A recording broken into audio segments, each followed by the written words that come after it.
Milord, आज हमारी अदालत में मौजूद हैं एक समाज सेवक। नाम क्या है आपका? पापा ने अभी रखा नहीं। यह हो सकता है रखा हो और बता न रहे हो। खामोश रहिए। देखिए, आप पर सबसे पहला इल्जाम यह है कि आप हैं तो समाज सेवक, लेकिन आपने समाज के लिए आज तक कुछ भी नहीं किया है। अरे मैंने बहुत कुछ किया है। मैंने अपने सालों को सरकारी नौकरियां दिलवा दी, जो मेरे भतीजे उनको ट्रक दिलवा दिए, और जो मेरे भांजे उनको सरकारी ठेके दिलवा दिए। पर वो तो आपके परिवार के लोग हैं। तो क्या हुआ, है तो समाज का हिस्सा। देखिए, आप पर यह भी इल्जाम है कि आपने आज तक कभी कोई आंदोलन नहीं किया है। अरे क्या बात कर रहे हैं, मैंने बड़ी लड़ाइयां लड़ी हैं अत्याचार के खिलाफ। मैं भूख हड़ताल में बैठा हूँ, मैंने मौन व्रत किया है, मैंने लड़ाइयां लड़ी है, संघर्ष किया है। लेकिन किसके खिलाफ? अपनी बीवी के खिलाफ। पर वो तो आपकी बीवी है। तो क्या हुआ, है तो समाज का हिस्सा। देखिए, हमने ये भी सुना है कि आपने गुंडागर्दी के खिलाफ कोई भी आवाज नहीं उठाई है। क्या बात कर रहे हैं, मैंने पुलिस स्टेशन के चक्कर लगाए, एफआईआर दर्ज कराई, मुकदमे दर्ज कराए। लेकिन किसके खिलाफ? अपनी सास के खिलाफ। ओहो, पर वो तो आपकी सास है ना। अरे तो क्या हुआ, है तो समाज का हिस्सा। देखिए, आप पर यह भी इल्जाम है कि आपने कहा था कि आप शराब जैसी बुरी चीज को समाज से खत्म कर देंगे, लेकिन हमें सुनने में आया है कि आप खुद रोज 2 बोतल शराब पी जाते हैं। देखिए, मैं सच्चा समाज सेवी हूँ, जो वादा करता हूँ उसे निभाता हूँ। आजकल मैं शराब पी रहा हूँ, शराब को खत्म करने के लिए। मेरा पर डे चल रहा है 2 बोतल, और कल 4 बोतल। भाई मैं जितनी ज्यादा शराब पीऊंगा उतनी जल्दी खत्म होगी।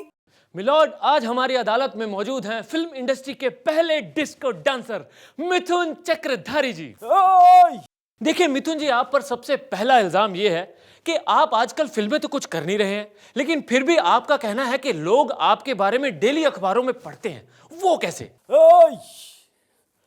पूरा हिंदुस्तान जानता है कि मेरे नाम की राशि मिथुन डेली न्यूज़पेपर में छपती है। लोग पढ़ते भी हैं और देखते भी हैं। देखिए, हमने ये भी सुना है कि आजकल अवार्ड फंक्शंस में लोग आपकी एक झलक पाने को तरस जाते हैं। ऐसा क्यों? अरे जब अवार्ड्स फंक्शन के ऑर्गेनाइजर्स मेरे को बुलाते नहीं तो मैं क्या करूं? कोई शॉट। देखिए, हमने ये भी सुना है कि आप जब पार्टीज में डांस करते थे तो आपके अगल बगल लोग गिर जाते थे। क्या आप इतना अच्छा डांस करते थे? पूरा हिंदुस्तान जानता है, मैं जब डांस करता हूं तो मेरे पैर चलते हैं, ये टांगे चलती हैं। तो पार्टी में मेरी टांग जब किसी की टांग को लग जाती है तो अपने आप मेरे ऊपर गिर जाता है। कोई शॉट। मिलॉर्ड, आज हमारी अदालत में मौजूद हैं वो जिन्होंने नए ही टाइप के आदर्श दिए हैं, मिस्टर आदर्श चौहान। नमस्कार। देखिए, आप पर सबसे पहला इल्जाम यह है कि आपका खुद का नाम सामने ना आए, इसलिए आपने अपनी सास और अपनी साली के नाम पे उस सोसाइटी में फ्लैट दिए हैं। ऐसा क्यों? ऐसा नहीं है, मैं एक आदर्श पति हूँ और पत्नी को खुश रखना मेरा फर्ज है। सास के नाम से, साली के नाम से, ससुर के नाम से मैंने फ्लैट लेकर समाज के सामने एक आदर्श रखा है कि पत्नी को कैसे खुश रखने का। तो उसमें तकलीफ क्या है? देखिए, वो फ्लैट शहीदों के नाम पे थे। अरे बाबा, अगर मैं अपनी वाइफ के रिश्तेदार लोग को फ्लैट नहीं देता था तो मेरी सास और मेरी साली मिलके मुझे शहीद कर देते थे, उसका क्या? देखिए, आप पर यह भी इल्जाम है कि आपने अपनी कुर्सी बचाने के लिए दूसरे लोगों का नाम दिया। ऐसा क्यों? ऐसा नहीं है, आपका जानकारी बराबर नहीं है।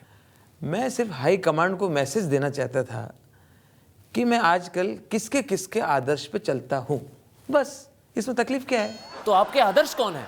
मेरे आदर्श है mister Telgi, mister Kalmadi, mister Lalu, आजकल सबसे बड़े लेटेस्ट जो मार्केट में चल रहे हैं, पूजनीय बी राजा। मिलॉर्ड, आज हमारी अदालत में मौजूद हैं नेता पुत्तन लाल चौरसिया जी। नमस्कार। देखिए, आप पर सबसे पहला इल्जाम यह है कि दिल्ली में हुए ओबामा के भाषण से पहले आपने अपने नेताओं को जरूरत से ज्यादा सख्त हिदायतें दी थी। ऐसा क्यों?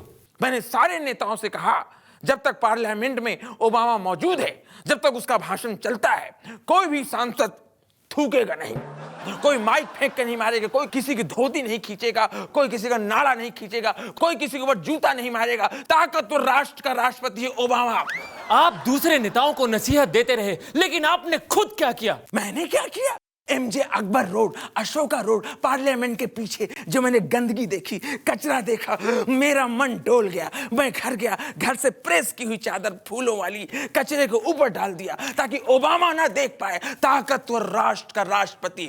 लेकिन हमने देखा है कि सबसे ज्यादा अनुशासन आप तोड़ रहे थे। फोटो खिंचवाने के लिए सबसे ज्यादा उछल कूद आप ही कर रहे थे, ऐसा क्यों? मैं कोई आगे आगे नहीं उछल रहा था, मेरे पीछे से नेताओं का धक्का आ रहा था। मैं पूरे धक्के कौन से रोके हुए था। जब भीड़ का धक्का बहुत ज्यादा हो गया, मुझसे बर्दाश्त नहीं हुआ, मैं खड़बड़ा के ओबामा के मुंह के ऊपर गिरा। उसने मेरी पप्पी ले ली, किसी ने फोटो खींच ली, तो मैं क्या करूं?